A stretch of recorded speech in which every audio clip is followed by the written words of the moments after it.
Once, in a small town somewhere in the heart of America, there lived a young man named Ethan. Ethan was known for his relentless drive. People admired him. He was the kind of guy who always had a new goal, a new project, a new mountain to climb.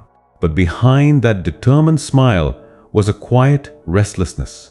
No matter how much he achieved, he always felt empty, like something important was missing. One evening, after another long, tiring day at work, Ethan sat on his porch watching the sun dip behind the hills. His neighbor, an old retired teacher named Mr. Collins, waved at him. Mr. Collins was the kind of man who seemed to carry peace wherever he went, slow, steady, always smiling. Ethan walked over and said, "Mr. Collins, can I ask you something? You always look so calm, so happy.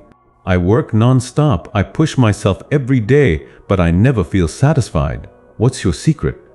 The old man chuckled softly. "Peace isn't something you chase, son. It's something you allow." Ethan frowned.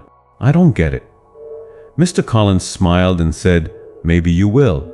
But first, I want you to do me a small favor. For 1 week, every morning, take this old metal bucket down to the creek behind my house. Fill it with water and bring it back to my garden." Ethan looked at the bucket. It was rusty, dented, and clearly had a few holes. "Ah, this thing leaks," Ethan said. Mr. Collins just grinned. "Exactly. Let's see what you learn." Scene transition sound, light breeze, morning birds. The next day, Ethan filled the bucket at the creek. Sure enough, water dripped out as he walked back up the dirt path. By the time he reached the garden, only half the water was left. He sighed but did it again the next day and the next. Every trip felt pointless. The harder he tried to move fast, the more water he lost. By the end of the week, Ethan was frustrated. When he finally came to Mr. Collins on the 7th day, he said, "Sir, I don't see the point.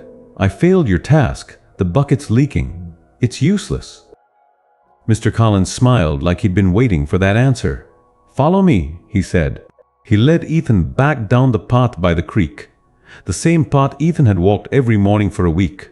Only now, it looked different. The once dry dirt trail was lined with tiny green shoots, fresh grass, and small wildflowers blooming under the morning light. "Do you see it now?" Mr. Collins asked. "The water you thought was wasted gave life to this path." Ethan stared, speechless. "Son," the old man continued, "life is a lot like that bucket. We all have cracks, flaws, insecurities, failures. You can spend your whole life trying to patch them up, chasing perfection, or you can keep walking, letting your journey pour into the world around you." He paused, looking out at the sunrise.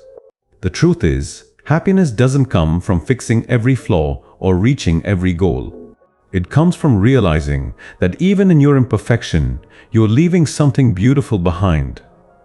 That night, Ethan lay in bed thinking about the path, the flowers, the leaky bucket. He realized he'd been so focused on what he didn't have, more money, more recognition, more success, that he hadn't noticed the quiet good his efforts had already done. The people he'd helped, the friendships he'd built, the little moments that made life meaningful. The next morning he woke up early, not to chase another goal, but to walk, slowly, intentionally, back down that same path. This time, he carried no bucket, just a smile. In life, we all carry our own version of that leaky bucket. Maybe it's a dream that didn't go as planned, a mistake you can't forget, a sense that you're never enough. But what if, instead of hiding your cracks, you let them be the reason something grows? Every failure you've had, every tear you've shed, every time you thought your effort was wasted, it was watering something along the way. You just haven't looked back far enough to see it bloom. The leaky bucket reminds us that our value isn't in perfection. It's in persistence, in purpose, and in the quiet beauty we leave behind. So keep walking your path. Keep showing up, even when you think you're not making progress. Because someday you'll turn around, and the trail behind you will be green with life.